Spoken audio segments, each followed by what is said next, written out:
नमस्कार, परभणी न्यूजमध्ये आपलं स्वागत करतो। मी दिलीप बनकर। पाहूया आजच्या ठळक घडामोडी।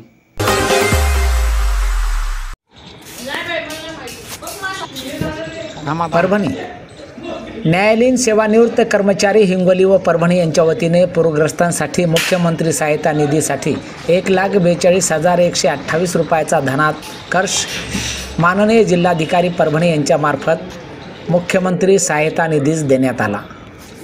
यात 142 कर्मचाऱ्यांचा सहभाग घेतला। मुख्यमंत्री सहायता, मुख्यमंत्री सचिवालय, मुख्यमंत्री सहायता निधी मदत कक्षास हा निधी जिल्हाधिकाऱ्यामार्फत देण्यात आला। अतिवृष्टी पूरग्रस्तांसाठी मुख्यमंत्री सहायता निधीमध्ये ही रक्कम जमा करण्याबाबतचा जिल्हाधिकाऱ्यामार्फत हा निधी देण्यात आला। परभणी जिल्हा न्यायालयाच्या स्थापनेवरून दिनांक 30/9/2025 पूर्वी सेवानिवृत्त झालेल्या न्यायालयीन कर्मचाऱ्यातील सर्व संवर्गाकडून महाराष्ट्र राज्यातील अतिवृष्टीग्रस्त पूरग्रस्तांसाठी मुख्यमंत्री सहायता निधीमध्ये हा निधी जमा करण्यासाठी उत्स्फूर्तपणे निधी संकलन करण्यात आले। महापालिका निवडणूक, परभणीच्या अस्तित्वाची लढाई, भाजपचे महानगर जिल्हाध्यक्ष शिवाजी भरोसे यांची स्पष्ट भूमिका। परभणी महानगरपालिका निवडणुकीच्या रणधुमाळीस सुरू झाली आहे आणि त्याच पार्श्वभूमीवर परभणीचा आवाज थेट नेत्यासोबत भाजप महानगर जिल्हाध्यक्ष शिवाजी भरोसे यांनी यावेळी पक्षाची निवडणूक तयारी, युतीचा निर्णय आणि विकासाच्या आराखड्यात यावर थेट भूमिका मांडत शहराला स्पष्ट संदेश दिला। ही निवडणूक कोणत्या पक्षाची नाही, कोणत्या नेत्याची नाही, तर ही निवडणूक परभणीच्या अस्तित्वाची लढाई आहे, असा दावा त्यांनी छत्रपती संभाजीनगर येथे झालेल्या पक्षाच्या आढावा बैठकीत स्थानिक पातळीवर युती करण्याचे अधिकार देण्यात आले आहेत। महायुतीतील शिवसेना शिंदे गट, राष्ट्रवादी काँग्रेस अजित पवार गट यांच्या समवेत युतीत राहायचे की स्वबळावर लढायचे, हा निर्णय आता परभणी महानगर जिल्हा भाजप स्वतः घेणार आहे।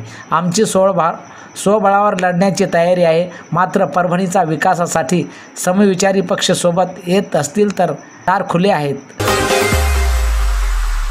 श्री गुरु गोरक्षनाथाच्या प्रतिमेची विटंबना करणाऱ्यावर कठोर कारवाई करा। गिरनार पर्वत जुनागड गुजरात येथे ज्ञात संप्रदायाचे गुरु गोरखनाथ महाराज यांची जागृत समाधी असून येथील मूर्तीची विटंबना झाली आहे। विटंबना करणाऱ्या समाजकंटकावर गुजरात सरकारने तात्काळ कठोर कारवाई करावी, महाराष्ट्र शासनाने गुजरात सरकारला तसे कळवावे, अशी यावेळी मागणी करण्यात आली। यावेळी युवा नाथ संघटना अमरावती जिल्हा व समस्त नाथ संप्रदाय अमरावती यांनी जिल्हाधिकारी साहेबांना निवेदन देण्यात आले आहे। निवेदनावर राहुल लल्ला इंगळे संस्थापक अध्यक्ष, दिवाकर गोरकर प्रदेशाध्यक्ष, विजयनाथ बाबर्स विदर्भ अध्यक्ष, संतोषनाथ गोरे अमरावती जिल्हाध्यक्ष, महंत पुंडलिकनाथ महाराज मार्गदर्शक पुंडलिक महाराज आदींच्या निवेदनावर स्वाक्षऱ्या आहेत। आज शाळा Shams paradise primary English school Mehraj Nagar परभणीतील आजपर्यंत विविध क्रीडा स्पर्धा, लेखी स्पर्धा, अभ्यासक्रम स्पर्धा, स्पेस स्पर्धा, चित्रकला स्पर्धा अशा विविध स्पर्धेचे आयोजन करण्यात आले होते। सर्व स्पर्धेमध्ये विद्यार्थी प्रथम पारितोषिक पटकावल्याबद्दल आज परभणी शहर महानगरपालिकेचे आयुक्त यांच्या सभागृहामध्ये एका कार्यक्रमाचे आयोजन करण्यात आले होते। त्या कार्यक्रमात विद्यार्थ्यांना प्रमाणपत्र व ट्रॉफी देऊन सन्मानित करण्यात आले। त्यावेळेस आयुक्त साहेब यांनी विद्यार्थ्यांना मार्गदर्शन केले। यावेळेस उपायुक्त कांबळे साहेब, मुख्य स्वच्छता निरीक्षक करण गायकवाड, संस्थेचे अध्यक्ष सय्यद अस्फाक, शिक्षक कर्मचारी, पालक आदी मान्यवर या कार्यक्रमास उपस्थित होते।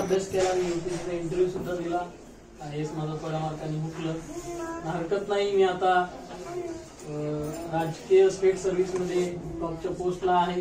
माझी आता सुरुवात आहे, मी उपायुक्त आहे सध्या, आणि हळूहळू मी या सेवेमध्ये लोकांसाठी जे काही मला सेवा करणे शक्य आहे ती सेवा देण्याचा प्रयत्न करत आहे।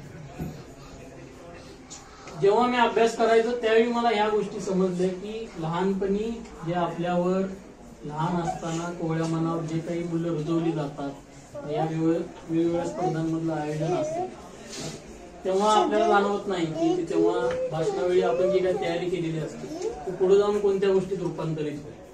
आपल्यातीलच काही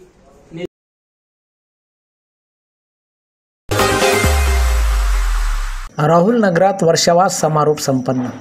वर्षावास हे धम्म चळवळ गतिमान करणारे कार्य होय। इंजिनियर MM भरणे, परभणी। 13 ऑक्टोबर 2025 रोजी राहुलनगर येथील विशाखा बुद्ध विहारात वर्षावास समारोप संपन्न झाला. आषाढ पौर्णिमा ते अश्विन पौर्णिमा या पवित्र कालावधीत 3 महिने विशाखा महिला मंडळाच्या वतीने वर्षावास निमित्ताने भगवान बुद्ध आणि त्याचा धम्म या ग्रंथाचे वाचन प्रियतमा उबाळे यांनी केले. दिनांक 13 ऑक्टोबर 2025 रोजी वर्षावास समारोप संपन्न झाला. या प्रसंगी प्रमुख पाहुणे म्हणून पूज्य भंते संघमित्र व ज्येष्ठ बौद्धाचार्य इंजिनियर MM भरणे, शिलाताई कागदे व अलका वाकोडे हे मंचावर प्रमुख अतिथी म्हणून उपस्थित होते. प्रथम पाहुण्यांच्या हस्ते भगवान बुद्ध आणि डॉक्टर बाबासाहेब आंबेडकर यांच्या प्रतिमेचे पूजन करण्यात आले. पूज्य भंते संघमित्र यांनी त्रिशे देऊन महिला मंडळाच्या वतीने करण्यात आले. वर्षावास कार्यक्रम म्हणजे हे एक बौद्ध महिला संमेलनच होय, कारण या कार्यक्रमामुळे महिलांना खऱ्या अर्थाने बौद्ध धम्माची आचारसंहिता समजण्यास मदत होते व 3 महिने धम्म आचरण करण्याची संधी प्राप्त होते. म्हणून बहुसंख्येने या कार्यक्रमात सहभागी होण्याचे आवाहन ज्येष्ठ बौद्धाचार्य इंजिनियर MM भरणे यांनी यावेळी केले. या समारोप प्रसंगी जवळपास 7 नगरातील महिला मंडळाच्या महिला मोठ्या संख्येने उपस्थित होत्या. धम्माचे अतिशय आल्हाददायक चित्र या महिलांनी निर्माण केले. ही धम्म चळवळीला गती देण्याचे मोलाचे कार्य महिला करीत आहेत. तेव्हा ही धम्म चळवळ जोमाने गतिमान करण्यासाठी बहुसंख्येने सहभागी होण्याचे आवाहन ज्येष्ठ बौद्धाचार्य इंजिनियर MM भरणे यांनी यावेळी केले. यावेळी ग्रंथवाचक प्रियतमा उबाळे यांच्या साडीचोळी देऊन विशाखा महिला मंडळाच्या वतीने सत्कार केला. पूज्य भंत संघमित्र यांनी धम्मदेशना देऊन आशीर्वाद दिले. भारत उबाळे यांनी सूत्रसंचलन केले. समोर बघा. हां राईट.